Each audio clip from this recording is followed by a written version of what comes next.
it down to our immediate forms for presidential aspirants, who all of the forms that were made available, only 2 females came out to pick those forms, having indicated interest.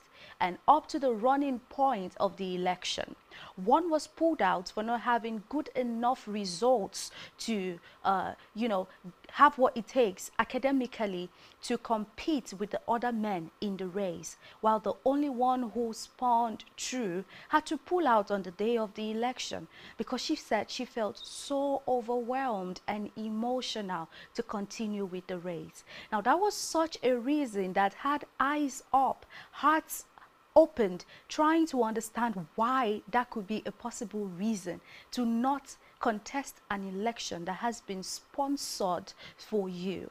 Well, a lot of persons also believe that women are so emotional, and this could be a personal limitation as to why women do not indulge in political affiliations.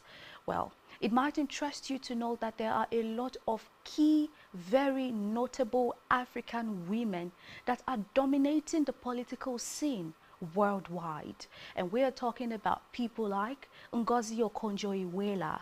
She has been the former Minister of Finance in Nigeria, and she's still right there in the global scene, dominating it like no man's business. We have older women from Liberia, Malawi, right there on the globe is coming right here.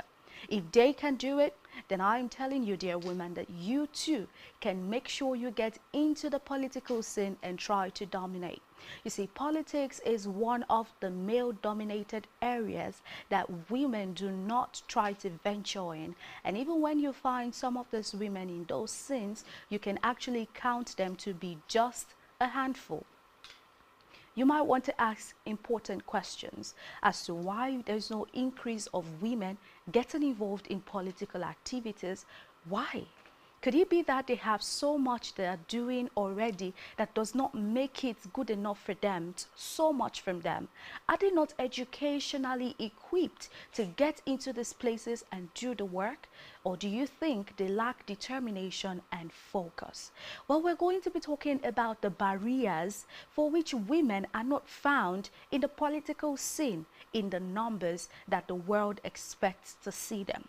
We're going to see reasons why women are not trying to dominate politically. We're going to see the challenges they have to face that has made them so laid back and apathetic towards politics and their involvement in the activities of politics. Well, let's start with the emotional stance of a woman. A lot of persons will tell you that women are so emotional, and because they are very emotional, it might be difficult for decision-making processes to be achieved. It may be delayed, it may be stalled due to their mood at the moment and what they want to do at the moment. Well, they might not be wrong, because there are stories time and time again that have proven to show that women are creatures that are wired and moved around by their emotions. Yes, instincts and even their intuitions. Women are very impulsive beings. A woman can stand up and make decisions because she feels like it. But what makes you a stronger, independent and very beautiful, inspirational woman is the fact that you can put a curb on that impulse and take decisions not because you feel like them, but because you have been able to sit back in a good space, think about it and come to terms with the fact that this is not right to be done now, or it is right to actually go on with this at the moment. That makes you an exceptional woman. That makes you a liberated woman. That makes you an empowered woman. Would also look at other barriers that talks about increased violence of women in political scenes. Violence could come in different forms. It does not necessarily have to be the interaction that leads to hand throwings or fighting, as the case may be. It is any violation at all that goes from emotional verbal, and even sexual as the case may be.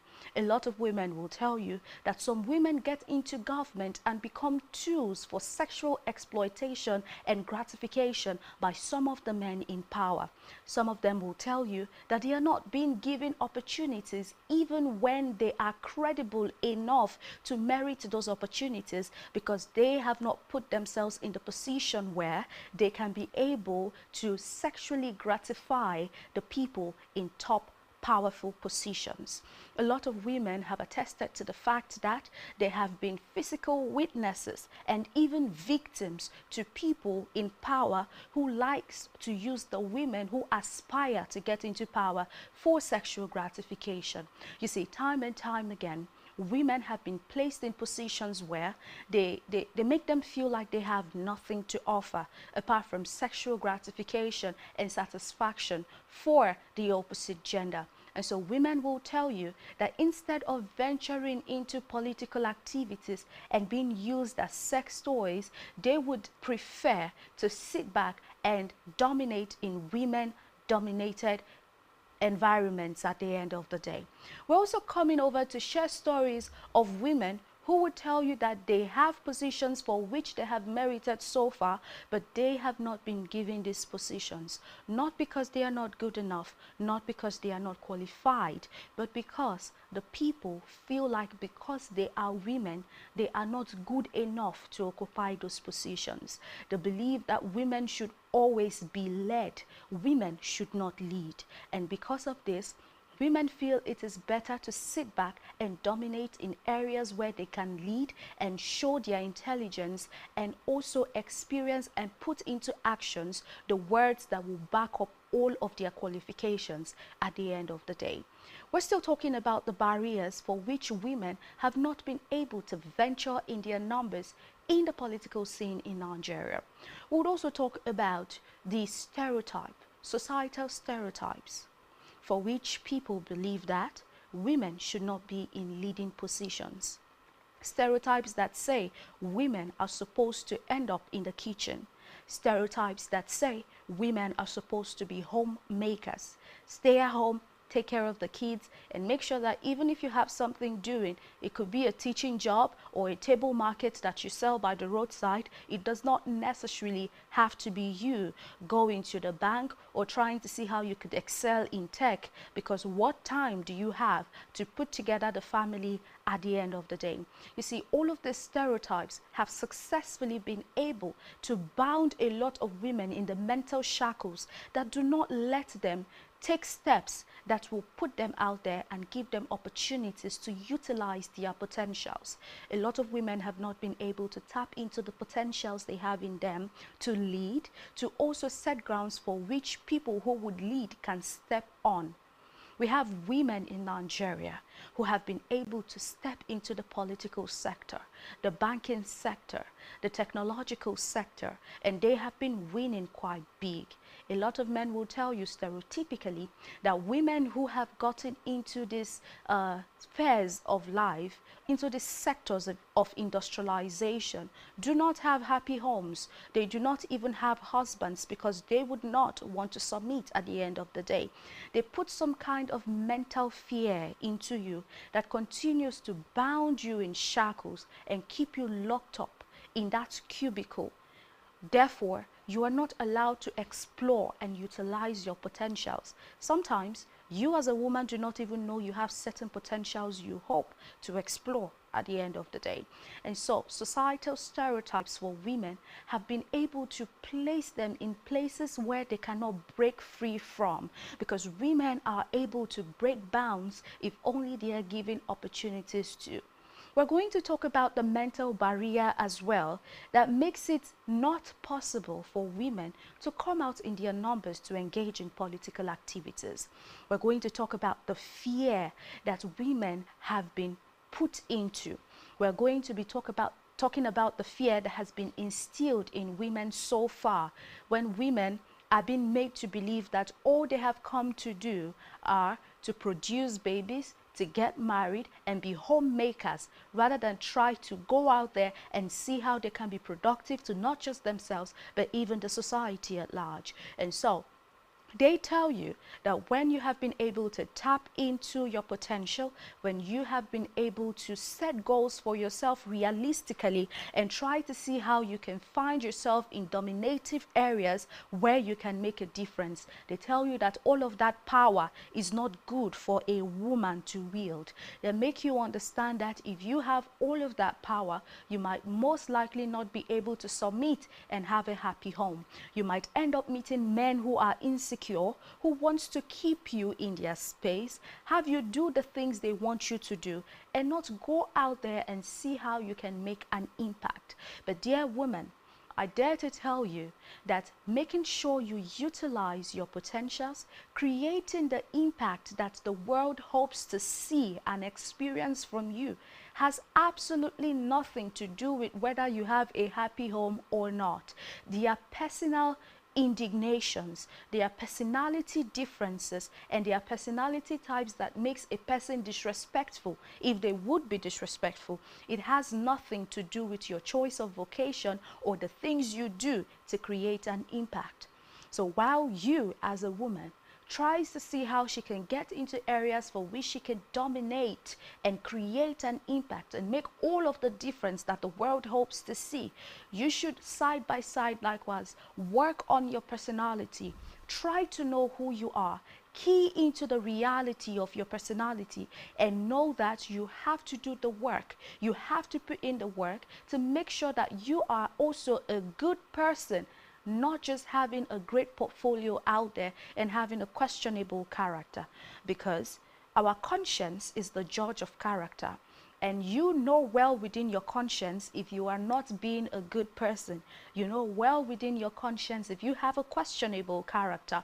You know well within your conscience if everything people say about not being able to keep a home, about not being able to take corrections, about not being a good homemaker material, you know very well more than any other person if that is true or false. So while you try to create a very great portfolio, also try to see how you can deliberately work on your character, just so that this mental fear will not be successfully instilled in you to keep you in a spot where you would not be able to utilize your potentials and create an impact. A lot of times, people always believe that women can do a lot. A popular saying goes thus: when you educate a woman, you educate the world. Of course, we're going to be talking about government efforts and how we can be able to see that women have an increase in their engagement in political activities. We are going to be seeing how women themselves can do some things for themselves to make sure that they can come out in their numbers to get into the political scene and do right by themselves, creating an impact. Of course, we have quite a lot to talk about on this discourse. All you have to do is make sure you stay tuned to Spectrum TV. We will go on a little break right now, and when we come back, we will continue. Don't go nowhere.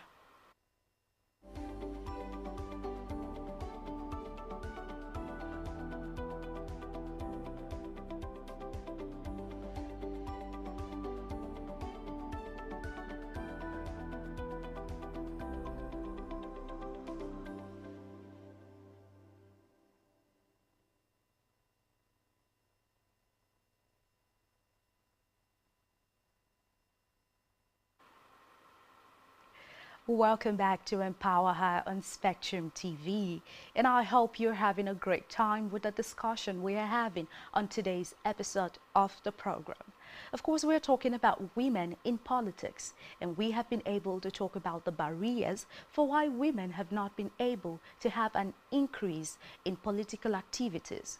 We have been able to talk about an overview of notable women in Africa and Nigeria specifically who have been able to dominate the scene of politics. And right now we are going to be talking about how the government can make sure they get women involved deliberately in politics. We're also going to be talking about what women themselves can do to make sure they get involved in politics as well.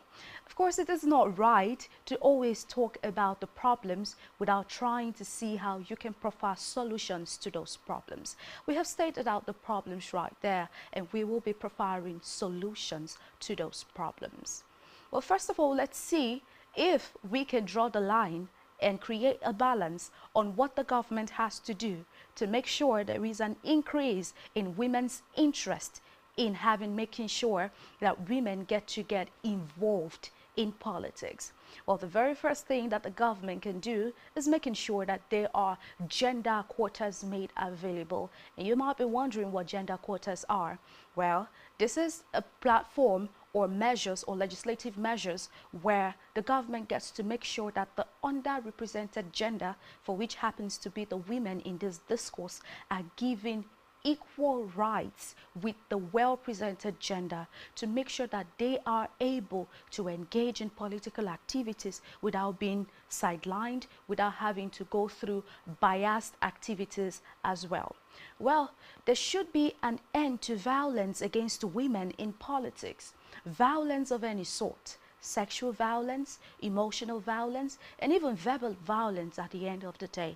We do not want a situation where our women go out there and they do not have the opportunity to engage, create an impact, and get involved because of the fear of the unknown. Make sure that the government will try to see how there can be equal treatment of women in politics.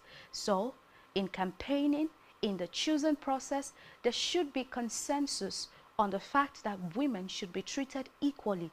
What should be good for the men should also be good for the women.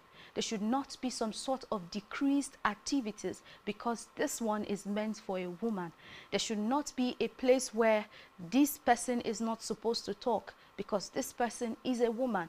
If a man is okay to talk in a particular place, in a particular situation, and on a particular discussion, then the woman too should be given an opportunity to do same. Also, the government should try to encourage fair and transparent processes for media participation and coverage of women in political offices. This is simply saying that women should be allowed to get involved in politics fully. So whenever there are media coverages, whenever people are supposed to go out for oversight actions and visits, women should be given the opportunity as well to go for all of those visits, to talk to the media, to talk about what they have been able to do so far. Women should be given an opportunity to hold workshops, to champion campaigns, to pioneer movement, to make sure that projects are being done. Women should be given opportunities to move around as politicians to make sure that law and order is being maintained, not just by the citizens, but even by institutions. When the government makes sure that stringent actions, rules, laws and orders are being put in place to make sure that women have an equal right and participation in wielding the power that comes with the political office for which they have acquired, for which they occupy at the point in time, then we would see the beauty that comes with women, giving them a conducive environment to make sure they go right ahead and fulfill every single thing that comes with getting involved in political activities.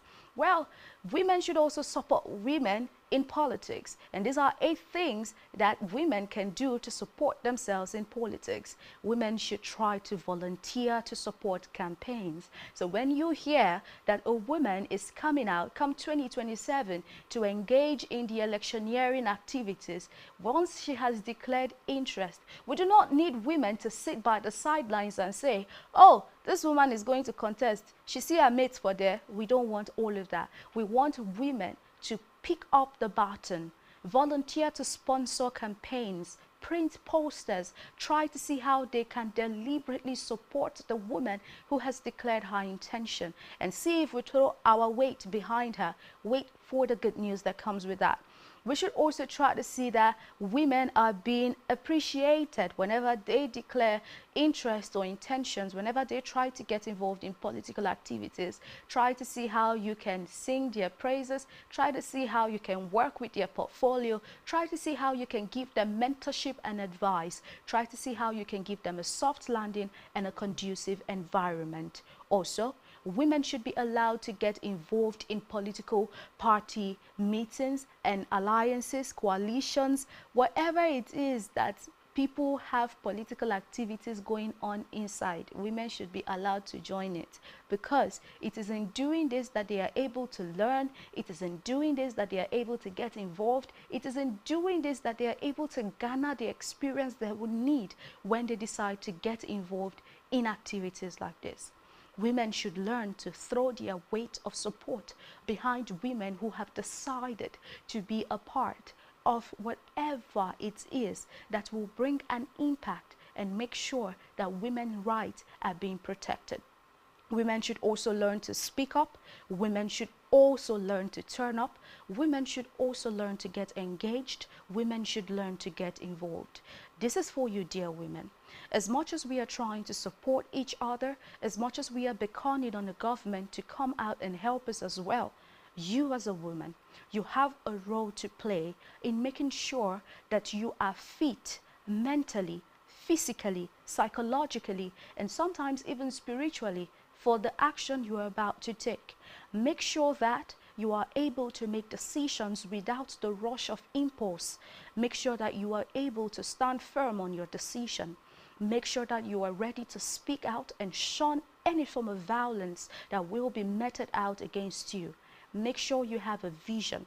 Make sure you have been working towards that vision, and also make sure that you arm yourself with the very requirements that you would need to scale through the path. To be forewarned is to be forearmed. You have to always be prepared before you step into the field of battle.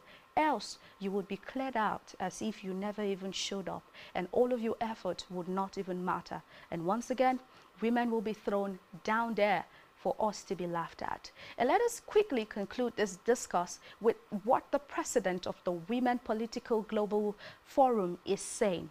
She says, to accelerate their political careers, women need communication, connection, and community. This is what she has to say. Silvam Coach Marin says so. For women to be able to accelerate their political careers, women need communication, connection, and connectivity. Do not forget, we have to stay together. We have to stay bonded, because divided, we get to fall. Make sure you communicate your intentions. Get people, well-meaning people who are intelligent, who are experienced, people who can help you. And also get to make sure that you connect with people who are able to live around you, and make sure that you get value and impact for the move you are about to make. This is me saying you can do it. And thank you for staying tuned all through the beginning of this program right up until this very point in time. I hope you have had a nice time. I hope you have been educated, informed, and maybe entertained. But thank you so much for staying tuned to Spectrum TV. Do well to keep a date with me next week Friday at 3 p.m. and Power Hack comes your way yet again. But for now, make sure you stay tuned to Spectrum TV. Have time and enjoy the rest of your day. My name is Rita Inung, and I've been your anchor on the program.